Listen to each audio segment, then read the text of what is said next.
नमस्कार. 69 अरुणाताई या अभिनव उपक्रमामध्ये सहभागी होण्याची संधी मलाही मिळाली. यासाठी पहिल्यांदाच आयोजकांचे खूप मनःपूर्वक आभार मानते.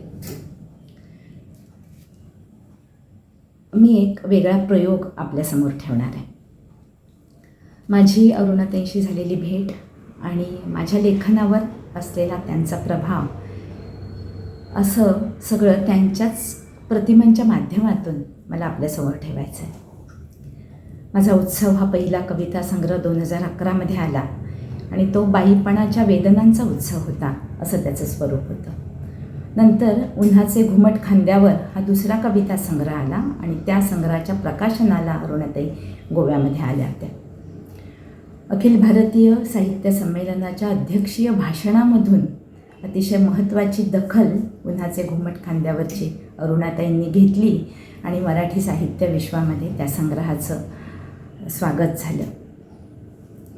अशी भक्कम पाठराखण अनेक प्रातिनिधिक उपक्रमांमधून अरुणाताईंनी माझ्या कवितेचा समावेश केला. हे माझं भाग्य.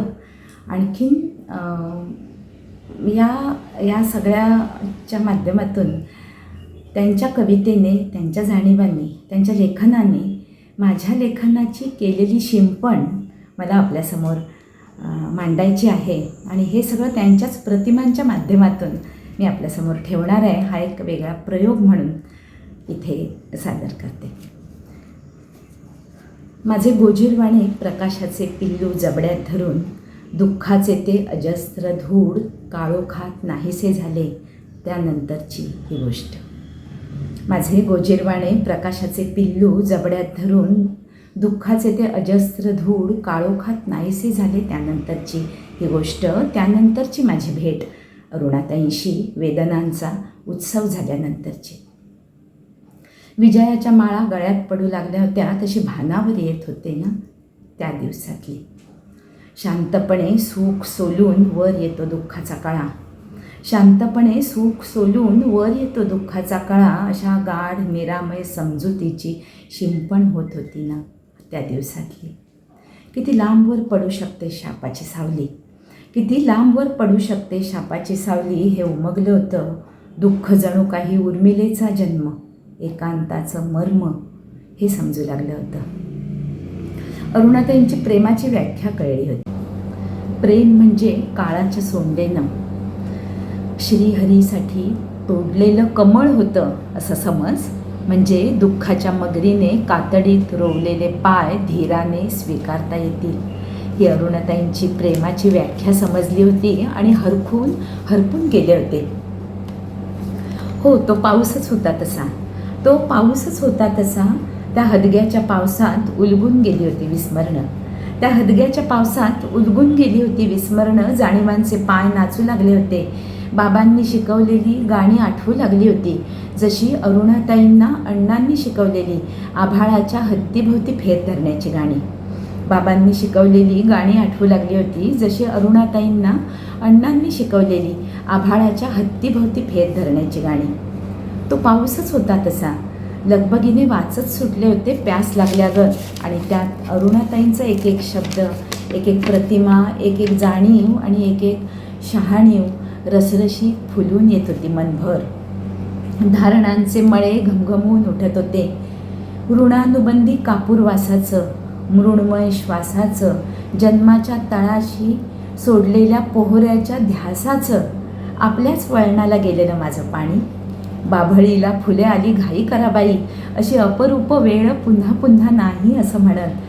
दुडीवर दुडीबाई पाणोठ्याला जाते, पाणोठ्याला जाते बाई माहेराला जाते, अशा अरुणाताई नावाच्या पाणोठ्याला, अरुणाताई नावाच्या माहेराला, आपल्याच वळणाला गेलेलं माझं पाणी. एका गाढ समंजसपणाच्या सुदैवी काठांना धरून दुथडी भरून वाहू लागलं होतं. मन कोवळ्या गवताच्या वासावरचं हे दव ओंजळीत घेताना आज अगदी कसरत होते आहे.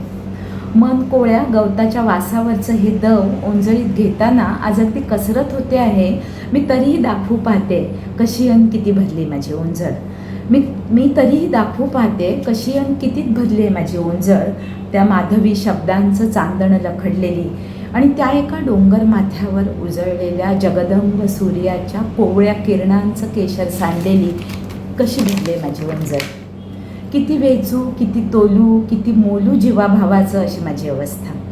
किती वेचू, किती तोलू आणि किती मोलू माझ्या जीवाभावाचं अशी माझी अवस्था. सुखाचे अगदी साधेसे गाणे ऐकता येईल का तितक्यात साधेपणी. सुखाचे अगदी साधेसे गाणे ऐकता येईल का तितक्यात साधेपणी. अशा अंतरंगी बहिरंगी आत्मरंगी सजलेल्या साधेपणाचा सुखद गारवा लाभला आहे आता माझ्या रणरणत्या उन्हाला. अशा अंतरंगी बहिरंगी आत्मरंगी सजलेल्या साधेपणाचा सुखद गारवा लाभला आहे आता माझ्या रणरणत्या उन्हाला. आणि मी विसावले आहे, निश्चिंत झाले आहे. आणि मी विसावले आहे, निश्चिंत झाले आहे. प्रेमा इतकं ओठ मिटून काही दिलं नाही आणि दुःखा इतकं ओठ मिटून काही घेतलं नाही असं म्हणणारी हृदयातल्या मौन रागाची गंभीर सुरावट माझ्या उन्हाच्या झाडावर आता पालवू लागली आहे. अशा एकट वेळेचे फूल कुणी तोडू नये. शाश्वताचा देठ सहज मोडू शकतो हे कळते आणि आपण अगदी निराधार होत जातो. अशा एकट वेळेची चव कुणी चाखू नये. अशी स्वतःची सोबत स्वतःला असणारी डोहगर्द समजूत मिळाली मला अरुणाताईंच्या शब्दातून.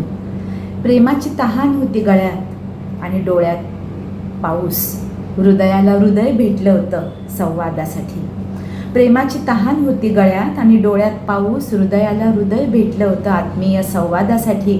आणि आत्मा मागत फिरणाऱ्या माझ्या भणंग निराधार शब्दांना आपलं म्हणून जवळ घेणारी शब्दांची आई भेटली होती मला. आणि माझ्या भणंग निराधार शब्दांना आपलं म्हणून जवळ घेणारी शब्दांची आई भेटली मला. आणि उमगलं लख्ख अरुणाई सत्य. आणि उमगलं लख्ख अरुणाई सत्य. आत हलत असते एक धमनी हिरवीशी. आत हलत असते एक धमनी हिरवीशी. नात्यांमधून रुजताना आपण दाखवलेल्या मनःपूर्वकतेची. आत हलत असते एक धमनी हिरवीशी. नात्यांमधून रुजताना आपण दाखवलेल्या मनःपूर्वकतेची. अरुणाताई माझ्या बाबतीत ही निरंतर प्रेमवाहिनी धमनी आहे.